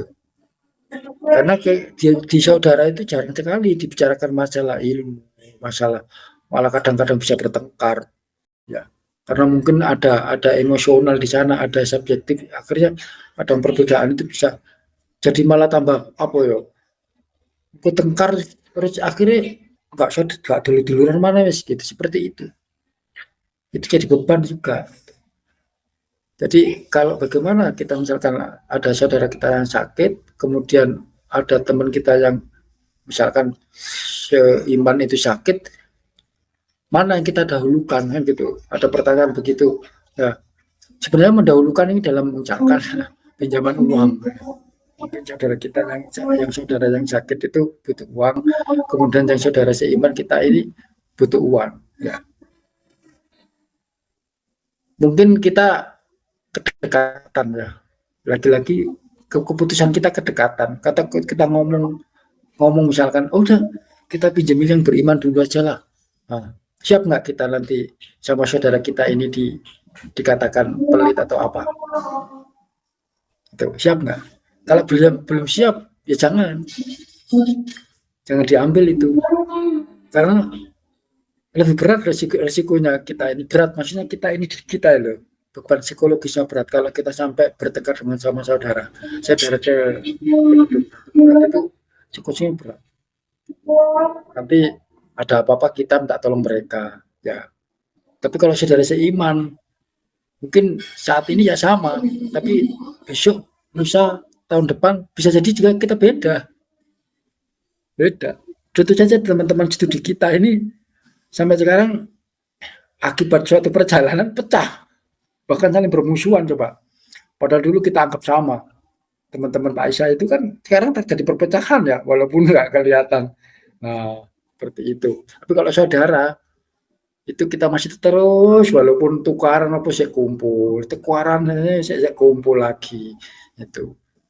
Jadi itu kehati-hatian kita karena kita ini masih labil iman kita. Jadi dikatakan orang beriman mukmin pun sekarang kita juga masih labil, belum mantep gitu loh. Standarnya Quran tapi masih muncul subjektif, muncul perpecahan gara-gara beda paham, beda guru sudah beda. Akhirnya terus gak sapa-sapa. Nah itu yang terjadi. Jadi kita ambil resiko yang kita kuat menanggung, yang kalaupun itu kita lakukan kita tidak menyalahi ya, kita tolong yang bisa kita tanggung kalau misalkan terjadi sesuatu. Tapi kalau kita nggak menanggung ya sudah, jangan diambil. Itu kurang lebihnya yang saya pahami ya, sedikit. Monggo silakan yang lain. Oke, terima kasih Pak Adi. Menarik sekali dari awal tadi dijelaskan juga. Karena memang kadang orang itu suka memanfaatkan ketika seorang itu memang bisa menghandle suatu hal itu.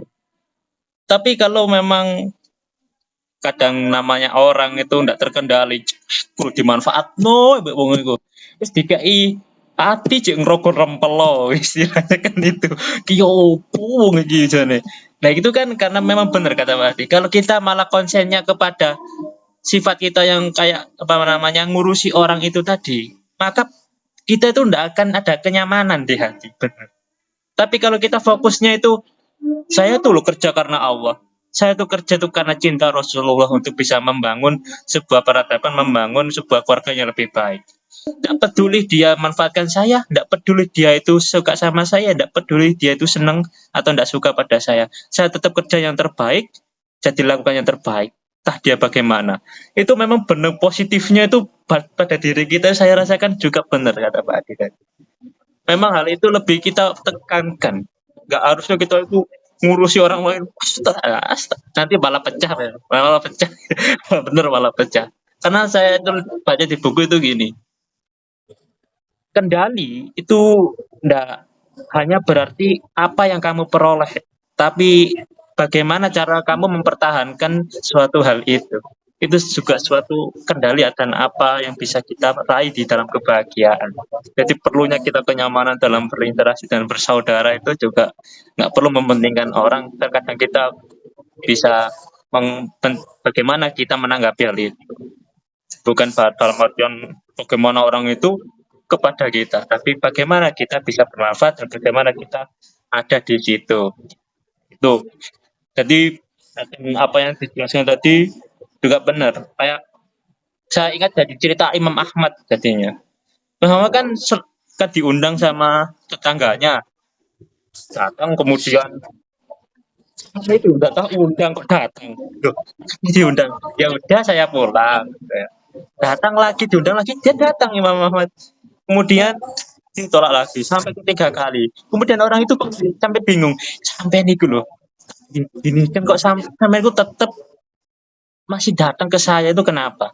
Loh, saya itu datang ke sampai bukan karena sampai ya, tapi karena saya itu mengikuti perintah Allah bahwasanya membuat bahagia dan menghadiri pertolongan tetangga itu wajib. Jadi jangan GR Anda. Saya kesini bukan karena Anda, tapi karena perintah Allah. Ya, saya kira itu benar itu. Kira kita itu hanya karena Allah dan Rasulnya, bukan karena orang itu. Nggak perlu orang itu di-GR-kan karena kita datang karena orangnya enggak, tapi kita itu datang karena perintah Allah dan Rasulnya itu. Saya kira itu yang memang kita harus tancapkan di hati. Karena memang kita itu karena inginnya makrifat dulu ya Allah ya, karena bukan itu. Dia itu perantara saja orang itu mau ngundang atau apa gitu ya. Iya. Dan tentang saudara tadi memang kadang dilema bahwasanya kita itu iya ya kalau enggak nolong yang ini dekat, tapi kalau enggak itu ini was kurung ngarani saudara tagak loh itu pertanyaan yang nggak harusnya keluar jadi keluar. Aku mbok anggap adik tagak, aku mbok anggap kakak tagak, aku mbok anggap cik saudara tagak, itu kan perlu kita juga pikirkan dalam berinteraksi sosial dan berinteraksi antar saudara. Tapi mau bagaimanapun tentunya yang paling baik di situasi itu yang bagaimana itu yang perlu kita lakukan. Kalau seumpamanya yang lebih baik itu nyolong saudara dulu, meskipun tidak seiman, tidak apa-apa ditolong dulu untuk demi tidak adanya konflik dan tidak adanya pertengkaran. Saya kira seiman itu kita akan saling memahami bahwasanya iya ya dia tidak bisa membantu mungkin juga punya permasalahan karena orang beriman itu pastinya dia menyadari ya. Sidang kalau memang dikatakan dia.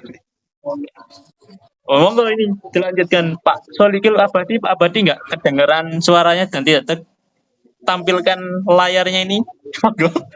Dan Pak Sukri monggo ditanggapi lagi tentang bagaimana tadi hubungan persaudaraan dan lain sebagainya. Ya, Assalamualaikum warahmatullahi wabarakatuh. Waalaikumsalam warahmatullahi wabarakatuh. Waalaikumsalam warahmatullahi wabarakatuh.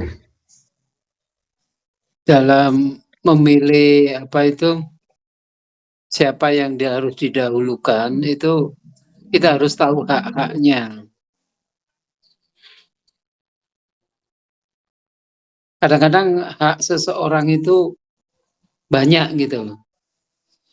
Kalau umpamanya sesama teman yang beriman, berarti haknya hak keimanan, karena hak teman beriman hanya itu saja. Ya. Hak sesama teman beriman gitu. Tetapi ada lagi tetangga kita juga beriman. Tetangga kita beriman. Dia punya dua hak. Hak keimanan, hak bertetangga. Jadi lebih banyak Yang didahulukan adalah tetangga yang sama-sama iman gitu. Karena dia punya dua hak. Bagaimana kalau dengan saudara sejarah, saudara dekat lagi, jadi dia haknya menjadi tiga, hak iman, hak tetangga, hak saudara, gitu, gitu ya, itu. Jadi itu yang harus dipertimbangkan, hak-haknya itu, ya. Namun demikian harus perlu diperhatikan juga masalah keperluan nih ono sing betul-betul mendesak, ya itu yang didahulukan. Umpamane ono wong wis butuh gak duwe duit nang gawa nang rumah sakit umpamane, ya meskipun iku hak titik tapi itu perlu. Nah, tapi kalau dihitung dari hak-haknya itu begitu. Makanya andai kata setiap orang itu, setiap keluarga mau membantu keluarganya sendiri-sendiri, kita itu makmur loh. Hak seiman, hak saudara, dan hak tetangga keluarga dekat karena rumahnya dekat gitu. Menjadi tiga hak dia. Ya. Nah itu yang harus diperhatikan dalam menentukan mana yang harus didahulukan. Saya kira kalau di dalam kajian kita itu masalahnya kenapa terjadi perpecahan itu karena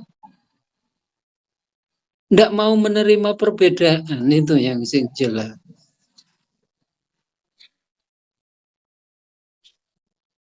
Itu kenapa mereka kok tidak mau perbedaan pemahaman gitu loh. Ya.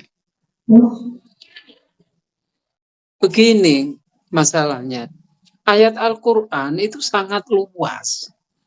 Sedangkan tafsir itu sebagian kecil pemahaman dari ayat itu. Ya. Jadi Al-Quran itu lebih luas daripada tafsir Quran. Itu yang harus kita pahami. Jadi ayat-ayat Allah itu pemahamannya luas sekali, tidak terbatas. Sedangkan tafsir itu sebagian kecil dari tafsir itu sendiri. Bisa jadi setiap orang yang menafsirkan satu ayat, orang lain menafsirkan satu ayat bisa berbeda. Dan sama-sama benar. Karena Al-Qur'annya lebih luas daripada tafsir itu sendiri. Itu yang pertama. Yang kedua, tidak ada kewajiban bagi kita untuk mengikuti tafsir.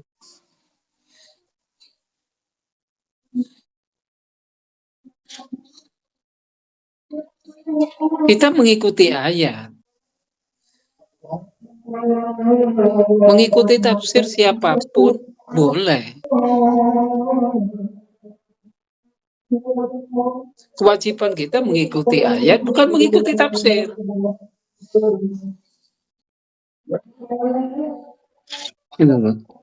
Kewajiban kita itu bukan mengikuti pendapat, mengikuti ayat. Sedangkan pendapat itu hanya sebagian dari pemahaman ayat.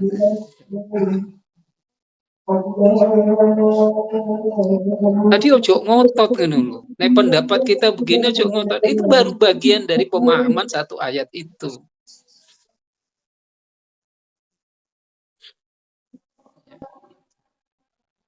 Jadi ayat Allah itu maknanya luas, tidak terbatas. Nah, tafsir itu terbatas. Hanya sebagian kecil daripada pemahaman ayat. Dan tidak ada kewajiban kita mengikutinya. Karena itu pendapat orang.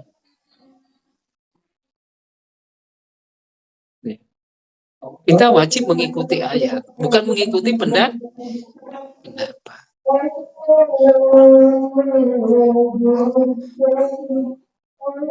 Nah, itu yang harus dipahami dalam hal ini.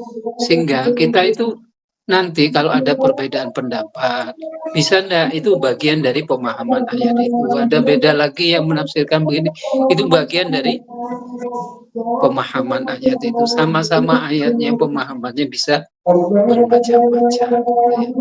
Sehingga dengan demikian kita itu konsep ini menjadi lapang gitu. Nah, teman-teman kita itu kadang-kadang kalau sudah berbeda itu tidak mau terima. Cari ini singkat, wis metu teko anu macam-macam tujuannya itu.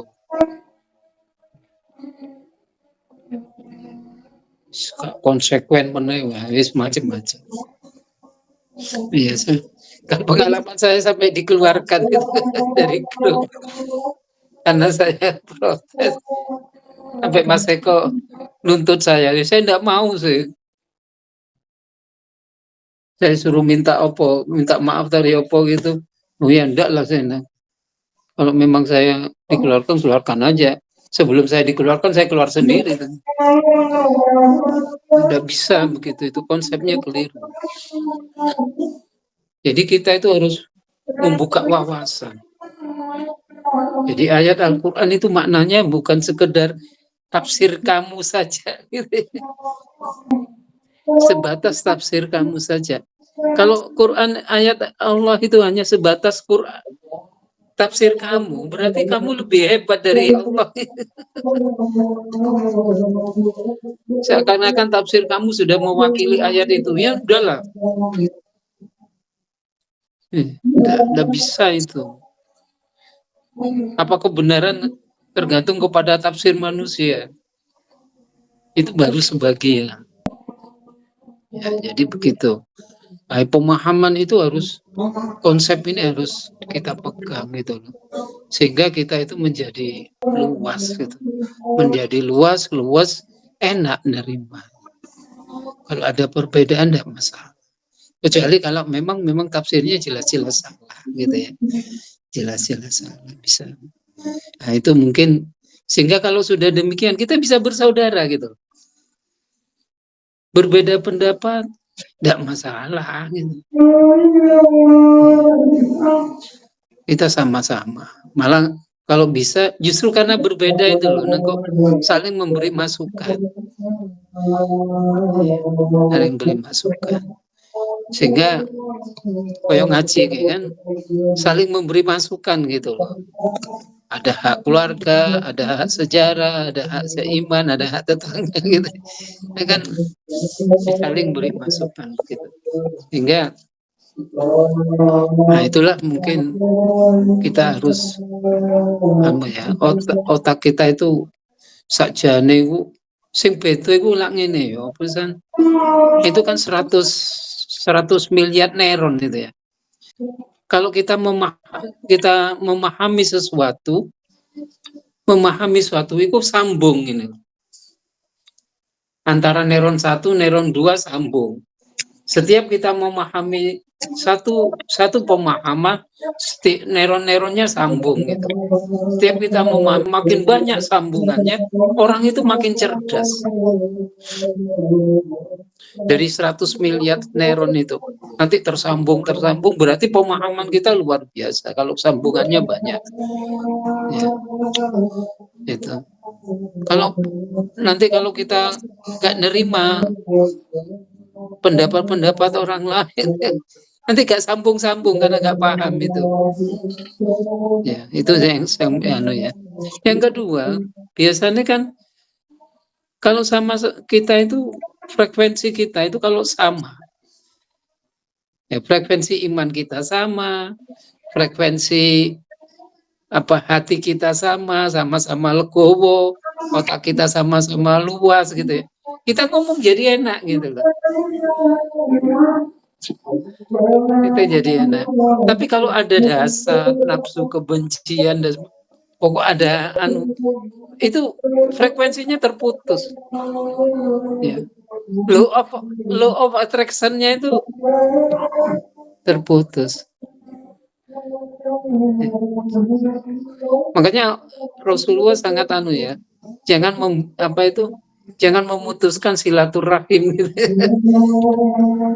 Bangun frekuensi yang sama dengan berbagai orang gitu supaya silaturahim kita tersambung. Tapi kalau ada keinginan menghasut, keinginan itu frekuensinya putus itu. Ya, ya. Gelombangnya udah putus. Wong suami istri aja kalau marah itu frekuensinya putus kok. Ya. Kalau lagi senang sama-sama gitu frekuensinya sambung itu sama. Apa meneh mesak koncoan. Nah, itu kalau dipelihara terus putus-putus itu berarti apa? Qati'ur rahim.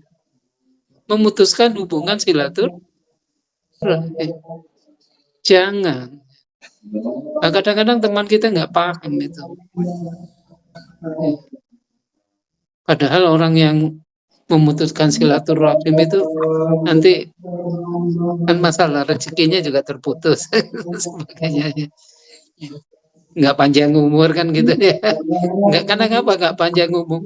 Soalnya dia ada di otaknya itu ada kebencian, ada dendam walaupun sedikit sekali, sehingga mikir ya buat. Sedangkan sing liyane sing legowo iku enak, sehat. Nah, itu yang dapat saya sampaikan ya dalam hal ini. Yang begitulah kan, yang benar dari Allah, kalau salah dari saya. Iya, terima kasih Pak Zakri atas tanggapannya. Memang ketika berkomunikasi antara sesama frekuensi itu ada kenyamanan dan terbentuk. Orang saja ketika cerita, kalau memang dianya itu nggak nyaman pokoknya, itu juga nggak enak kok diceritani. Waduh, kok potensi kok disebarno gak kok cerita. Wah, itu belum pasti akan berpikiran seperti itu karena frekuensinya sudah berprasangka buruk, belum ada frekuensi, prasangkanya saja sudah buruk.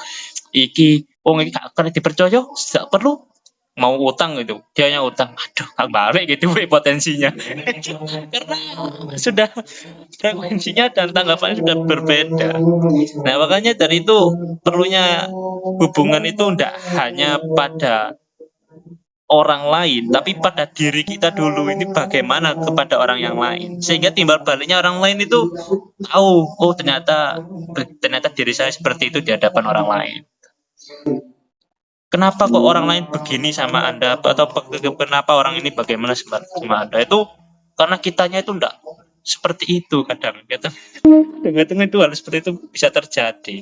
Memang benar yang dikatakan tadi Coba Sugri, nggak enak juga kalau kita itu ketemu ternyata sama-sama, ternyata dia itu biasanya batil, biasanya ngelakuin apa sifatnya buruk, wis ngrasakane ngejlokno selengane, manfaatno senengane opo lah supaya elek-elek pokoknya.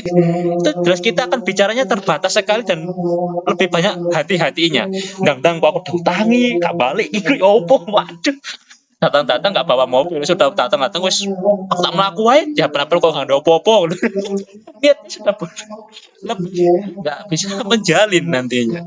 Memang kita perlu membangun sebuah frekuensi dan keimanan satu yang dimana di situ tuh terjalin pembicaraan yang enak, komunikasi yang menyenangkan, sehingga di situ ada aura pembangunan, di situ ada aura saling percaya, saling membangun, tak saling nanti bagaimana nanti seperti itu kan bahaya juga.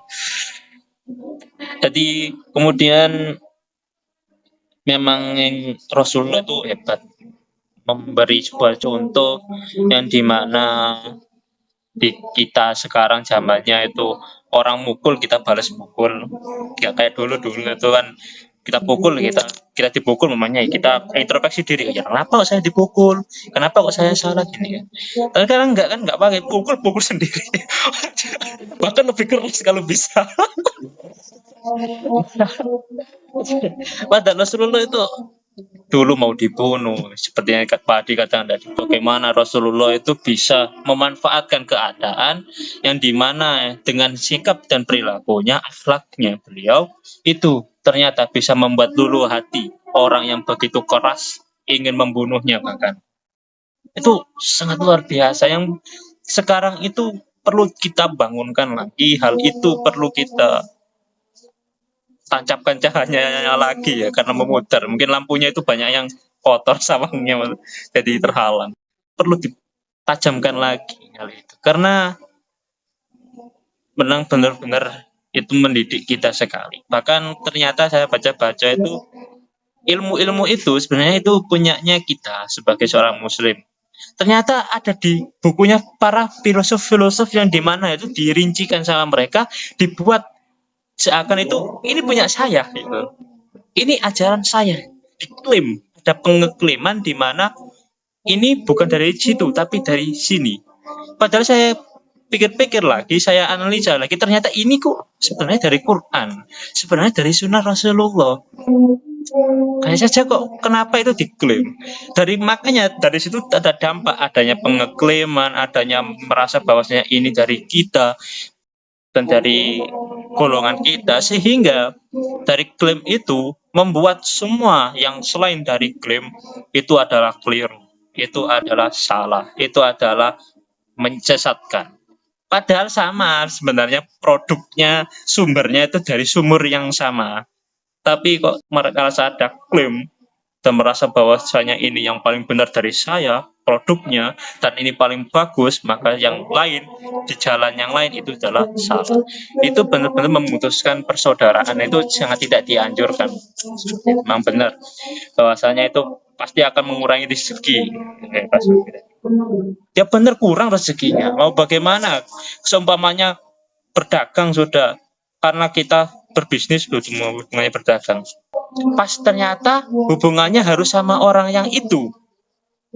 Lah kan kita akan pikir-pikir lagi, waduh, mangkul nih, tak benci, tak fitnah bisa ternyata hubungan saya kulaannya harus sama orang itu. Oh, kita datang apa enggak sama maskeran, kacamata, topian, menyembunyikan diri. Itu kan enggak enak. Hubungan seperti itu ya rezekinya kurang beneran gitu. Kalau dirinci sampai kehidupan seperti itu ternyata, ya bakal kacau juga kita nanti. Jadi kita mempertahankan silaturahmi itu penting sekali untuk mempererat rezekinya. Bila kali ketemu orang bisa enak, di sini enak, ternyata kita di musuh dan sebagainya, kita malah balasnya dengan kebaikan. Kita datang orangnya musuh-musuhi kita itu pasti kan orang ini loh, kayak dimusuhi, pas nggak bisa dimusuhi orang ini karena baiknya itu keterlaluan. Sungkan saya musuhi karena selalu baik. Karena saya pengalaman juga seperti yang kata Pak Adi tadi. Saya ini sebenarnya anak kos. Hidupnya di kos itu kan random, saya kira itu random sekali. Ya ada yang baik, ada yang buruk, ada yang sedang. Kebetulan saya itu pas di kos yang potensinya itu banyak anak yang buruk, dalam artian yang minum-minum anak itu. Di situ minum-minum beneran. Jadi saya tetap dalam artian ketika sholat ya saya sholat. Bahkan pada saat itu saya salam. Assalamualaikum ya, anak-anaknya juga ya waalaikumsalam. Nggak ikut saya. Nanti saja saya nyusul. Oke, kan tidak masalah itu. Karena seringnya saya seperti itu, sering gitu. Saya tidak menghina mereka, saya tidak membuli mereka. Saya tetap dalam artian bersosialisasi, interaksi itu ya baik-baik saja sebagai teman. Tapi tidak disangka di situ. Teman saya yang satu kos, memang dia itu sukanya komer dan lain sebagainya. Tapi ketika saya diajak ke temannya yang nggak tahu kebiasaan saya, dia langsung bela saya. Jangan begitu sama dia. Dia itu nggak harusnya di situ. Kita itu gini-gini aja, nggak masalah. Tapi jangan diajak dia. Saya tuh heran loh. Saya tuh belum menunjukkan jawaban saya, tapi dia sudah membela saya sampai seperti itu. Bahkan wani gelut ya kalau yang suara ini. Dia sampai bela seperti itu, padahal dia nggak nyusul sholat itu. Heran saya itu juga seperti itu loh, sampai seperti itu. Saya kemudian bicara enak itu, kenapa Mas Saman kok seperti itu? Saya itu juga adik kelas sampean, saya itu Saman itu lebih tua. Saya tahu perbuatan buruk itu, saya itu perbuatan buruk. Tapi Saman itu nggak bisa. Saman tetap harus melakukan kebaikan dan kebiasaan Saman seperti ini. Jangan sampai ternoda karena kita seperti ini. Dan Saman itu nggak pernah mendalili kita itu Saman salah dan boleh enggak. Tapi Saman tetap berinteraksi dengan baik dan semestinya. Dan juga kemudian saya ketika minta tolong, Saman tetap bisa minta tolong menolong seperti teman-teman saya yang menolong saya. Jadi interaksi terbangun. Jadi nggak perlu lihat orangnya itu bagaimana, kemudian dianya itu agamanya apa, setiap harinya seperti apa, wataknya gimana. Kalau kita bisa melakukan yang terbaik, situ saya mengambil pelajaran betul. Ternyata orang itu bisa menilai dengan sendiri, bahkan membela, bahkan temannya saja berani dimusuhi demi membela yang dipandang itu tadi. Hebatnya di situ. Masya Allah, itu saya kira kok bisa seperti itu. Orang itu ternyata seperti itu. Ya, Allah alam bisawab ya. Alhamdulillah sekali seperti itu. Jadi ini seharusnya ada tanggapan lagi. Kita melanjutkan Pak Solikil Abadi, karena tadi ada yang meninggal, mungkin apa namanya, yang naik haji tadi di grup tadi diinfokan bahwasanya Bu siapa tadi ini.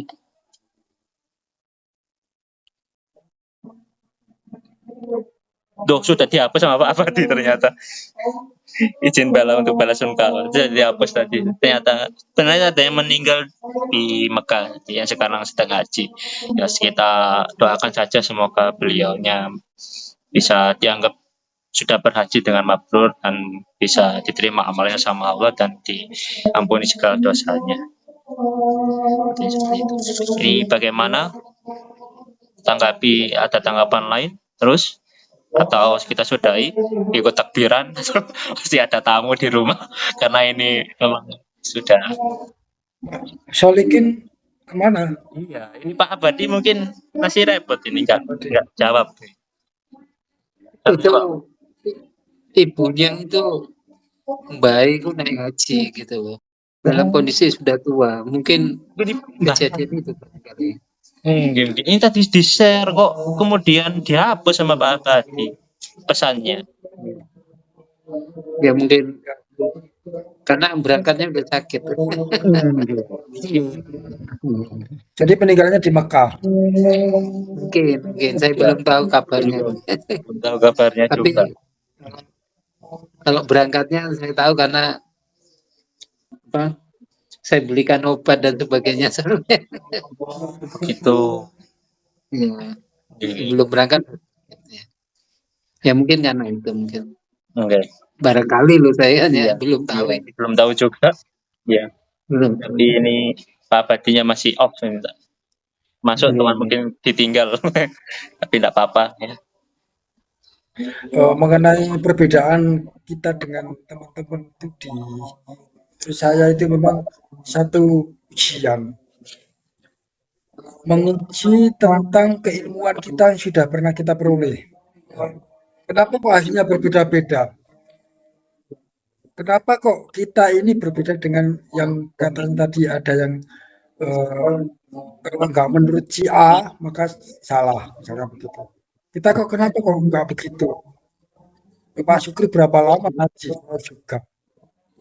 Kenapa kok kita nggak begitu? Ya. Padahal ya sama kita belajarnya, sumbernya ya sama. Nah ini saya coba merenung gitu loh. Merenung itu kok ternyata nggak bisa sama walaupun kita awalnya di sini sama. Dan memang luas ilmunya Allah itu. Kan sudah kita diingatkan kalau kita ini sebenarnya hamba yang selalu minta petunjuk. Dalam sholat kan kita selalu minta ditunjukin jalan yang lurus. Artinya apa? Bahwa setiap perjalanan itu ada gejolak, ada pergeseran, ada kesalahan dan kita selalu minta petunjuk sama Allah. Nah, melalui sholat yang kita lakukan, rutin yang kita lakukan, itu dibimbing. Kita sesuai dengan petunjuk Allah atau enggak, atau menurut subjektif ya. Kalau kita menuruti subjektif ya sebenarnya kita juga punya lah. Saya ini lebih benar kok dibanding yang lain. Ada begitu. Bahkan dulu kita waktu awal-awal kan gatal tanduk. Pokoknya ini orang lain salah, orang dilawan, guru-guru kita lawan, banyak cakap sesat, yang paling benar kan begitu dulu awal. Kita mau ulang lagi. Karena kemarin saya ketemu dengan teman-teman kan kemarin itu saya undang semua. Teman-teman yang ngaji yang nyambung nggak nyambung saya undang semua. Ada yang datang ada yang enggak. Bagi saya menguatkan lagi hubungan persaudaraan. Ya. Bukan hanya dalam studi, dalam gerak terapi apa ini grup saya yang ada grup lintingkum itu nggak perpecahan itu Pak. Sampai bermusuhan, nggak mau sopo-sopoan. Kemarin tak kumpulkan dikumpulkan jadi satu ya tetap aja nggak mau campur. Itu orang tuh heran sama saya gini. Saya dipikir malah tambah orangnya nggak punya pendirian coba. Gelem kesini gelem coba. Nggak repot juga. Nah, justru pendirian saya itu bahwa kita itu bersaudara. Kenapa harus bertengkar? Itu prinsip saya begitu. Kita ini satu guru, satu rumah. Dan namanya perbedaan itu ya wajar toh. Kenapa harus bermusuhan? Akhirnya gak siapa-siapaan. Gak siapa-siapaan, Pak. Nah, malah saya harus kemarin cepet ada temen yang saya di Malang sini juga. Saya datangin ke rumahnya. Ya, dia sudah beralih jalan. Udah nggak di dalam studi lagi, tapi sudah beralih jalan. Dan saya juga mengikuti jalannya dia juga kok. Jadi dia mengikuti satu paham. Saya kebetulan juga ikuti juga, tapi di kelompok lain. Nah, dia kaget loh. Saya juga ikut itu. Bisa ikut ini, ikut barangkali diikuti. Ya, kalau kan ada di mana-mana. Pada jalannya dia itu paling benar sudah. Terus saya mengikuti satu aliran yang dianggap sesat Pak sama dia. Terus gini. Nah, Mas Hadi kok bisa ya? Bang umurnya lebih tua daripada saya jauh. Bisa ya mengikuti ajaran itu. Ajaran itu kan sesat. Dan kata siapa? Kata siapa coba sesat Pak? Gitu.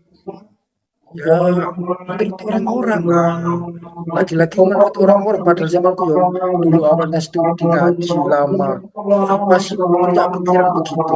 Jadi sesat tidaknya itu kita harus tahu kan pernah masuk nggak ke dalamnya. Karena aku bisa bilang sesat, masuk dulu, ikuti dulu. Ya, kenapa saya bisa menerima itu?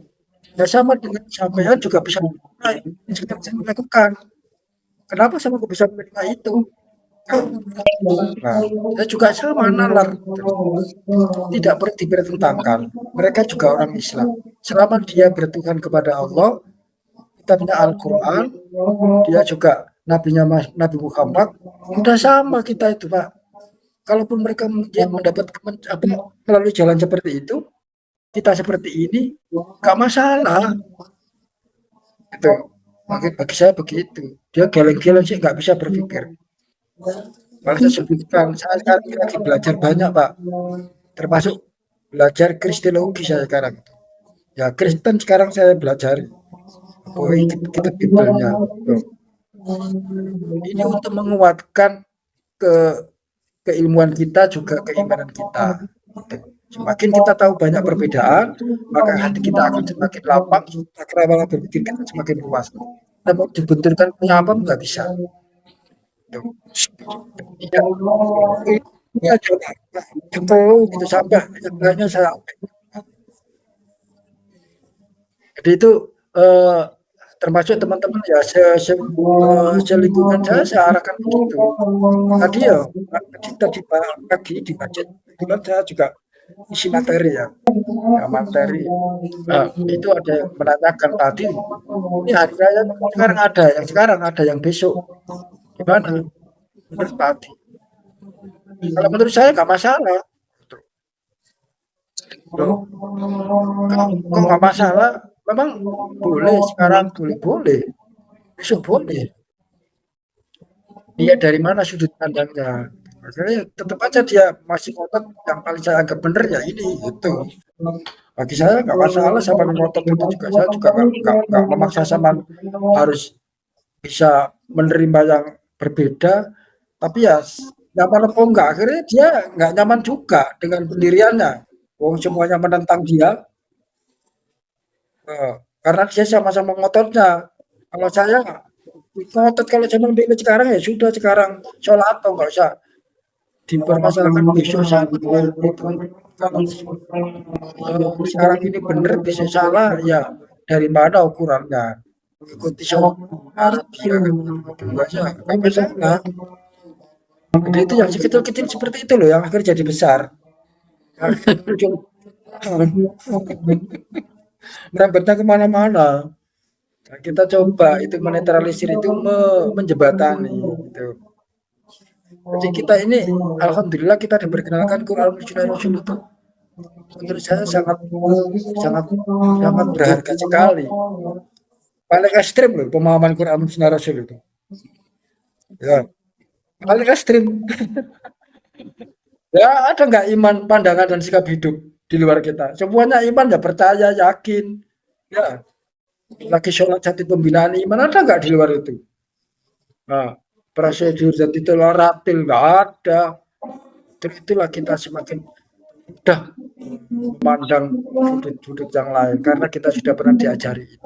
Bukan malah tambah menyalahkan ke sana ke sini, terakhir malah nggak berinteraksi sama, nggak berkembang, Pak. Nggak berkembang. Nah, saya lihat nggak berkembang dakwahnya. Ya kenapa ya? Karena memang nggak bisa disampaikan secara umum. Ya, akhirnya kalau kita dituduh nggak konsekuensi, ya konsekuensinya gimana? Dakwah itu harus sampai, malah nggak sampai karena nggak diterima. Nah, kita harus bagaimana supaya bisa menyampaikan, harus ada jalan. Ya, ya tentunya tentu ada perubahan strategi ya. Itu nggak mudah, Pak. Jalankan antara yang kita tanggapi dengan yang ini yang ditanggapi berbeda jauh. Nah, makanya nggak bisa langsung secara frontal kita sampaikan harus ini materinya harus ini 12 kali pertemuan nggak bisa begitu lagi. Ya, tamat sudah.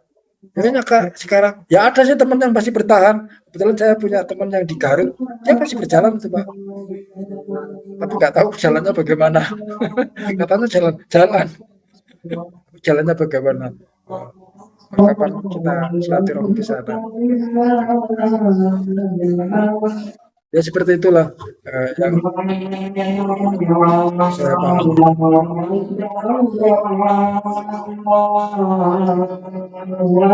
Saya kira memang kajian kita itu sudah memberi modal kita cukup strategis ya. Betul, Dengan keimanan surat Al-Muzammil, Al-Mudaththir, dan apa itu yang pokoknya iman, Islam, ihsan, sa'ah itu cukup tidur Islam sebagai penataan dan mana ada di luar itu. Dalam sekali metodologi sistematis analitik objektif dalam sekali itu, bahkan sejarahnya kita serangkan strategis sekali itu, luar biasa sekali sebenarnya. luar biasa itu Pak Isya mengajarkan kita seperti itu. Kita bisa berpikir luas, bisa berpikir gitu. Saya sangat terima kasih memang kepada guru kita ini, luar biasa. Bekal. Padahal sebenarnya saya tetap membawa itu gitu loh. Hanya Iya, sama. sebenarnya tetap membawa Bisa hilang Pak Jukri. hanya variasinya aja berbeda. Lekat banget materi-materi itu. Bisa hilang.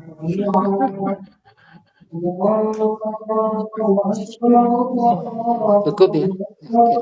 Iya. Sudah cukup ini alhamdulillah sudah membahas tema pada pertemuan hari ini. Tentunya semoga Allah memberkahi kita.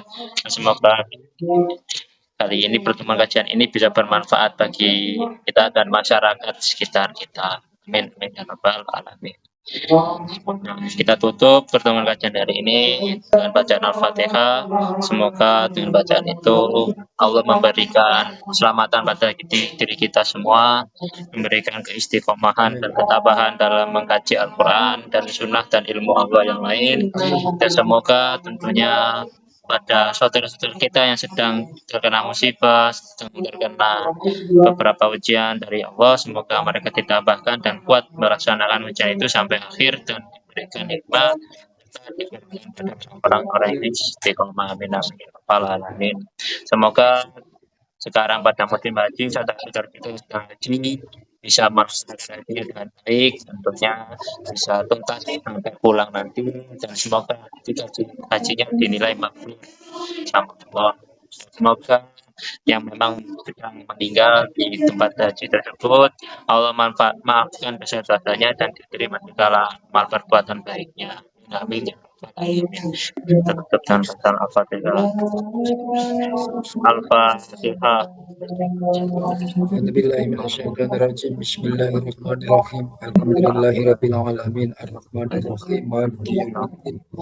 Na'budu wa iyyaka nasta'in ihdinas siratal mustaqim siratal ladzina an'amta 'alaihim ghairil maghdubi 'alaihim waladdallin. Yang dari saya mohon maaf bila ada salah kata, yang benar dari Allah, yang salah dari diri saya sendiri. Insya Allah akan datang pertemuan selanjutnya. Sekian dari saya. Assalamualaikum warahmatullahi wabarakatuh. Waalaikumsalam warahmatullahi wabarakatuh. Ya, pamit dulu. Selamat istirahat. Ya.